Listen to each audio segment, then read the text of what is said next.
कि मुझे लगता था मैं ही पागल हूं इश्क में उसके, पर जिसने भी उस दरिया को देखा वो प्यासा हो गया। कि मुझे लगता था मैं ही पागल हूं इश्क में उसके, पर जिसने भी उस दरिया को देखा प्यासा हो गया। मैं पहला ऐसा पागल नहीं था जो हंसता था अपने जख्मों पे, मैं पहला ऐसा पागल नहीं था जो हंसता था अपने जख्मों पे, पर जिसने भी मेरी कहानी सुनी वो रुआसा हो गया।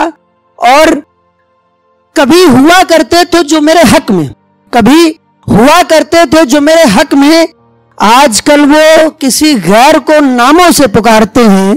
कभी हुआ करते थे जो मेरे हक में, आजकल किसी गैर को उन नामों से पुकारते हैं। जो कहते थे जिस्म तो बहुत दूर की बात है, जो कहते थे जिस्म तो बहुत दूर की बात है, किसी को मेरी छुई हुई धूल तक नसीब न होगी। सुना है आजकल वो रकीब की बाहों में रातें गुजारते हैं। कि कुछ एक सेंसिटिव सा मुद्दा है देश का, रेप, जो कभी थमता नहीं। मैंने बहुत पहले ये लिखा था, तब शायद ये मंच कि एक बार नहीं 100 बार नहीं हजारों लाखों बार होती है, एक बार नहीं 100 बार नहीं हजारों लाखों बार होती है। क्यों हमेशा देश की बेटियों की इज्जत ही तार तार होती है। ये कैसे रिश्ते, ये कैसा धर्म, ये कैसा संसार है। हर बार एक लड़की ही क्यों बेबस और लाचार है। क्यों नहीं किए जाते अवार्ड वापस ऐसे अपराधों के खिलाफ, क्यों किसी नेता का मन नहीं डोलता। मैं पूछता हूं अगर होता ये मंत्री या किसी नेता की बेटी के साथ तो क्या उनका खून नहीं खोलता।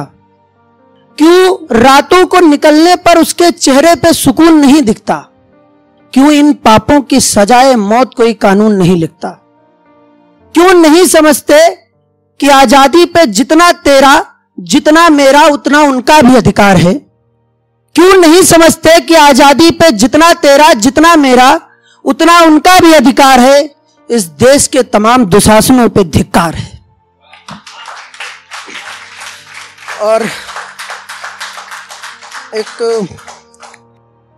4 लाइनें हैं नज्म है कि बेशक वो अब मेरा नहीं पर मेरे इश्क की कहानी अधूरी तो नहीं है। बेशक वो अब मेरा नहीं पर मेरे इश्क की कहानी अधूरी तो नहीं है। हर किस्सा मोहब्बत का कहानी बने ये जरूरी तो नहीं है। बेशक अब वो मेरा नहीं पर मेरे इश्क की कहानी अधूरी तो नहीं है। हर किस्सा मोहब्बत का कहानी बने ये जरूरी तो नहीं है। और बिना किसी मोड़ के अलग हो गए रास्ते हमारे, बिना किसी मोड़ के अलग हो गए रास्ते हमारे। और हम बेवकूफ थे बस ताउम्र बस ये सोचते रह गए कहीं उनकी कोई मजबूरी तो नहीं है। 2 लाइनें और पढ़ूंगा उसके बाद अपनी जगह लूंगा। कि ये कौन है जो पहले जख्म देते हैं फिर मुस्कुराते हैं। ये कौन है जो पहले जख्म देते हैं फिर मुस्कुराते हैं, पहले राह दिखाते हैं फिर साथ छोड़ जाते हैं।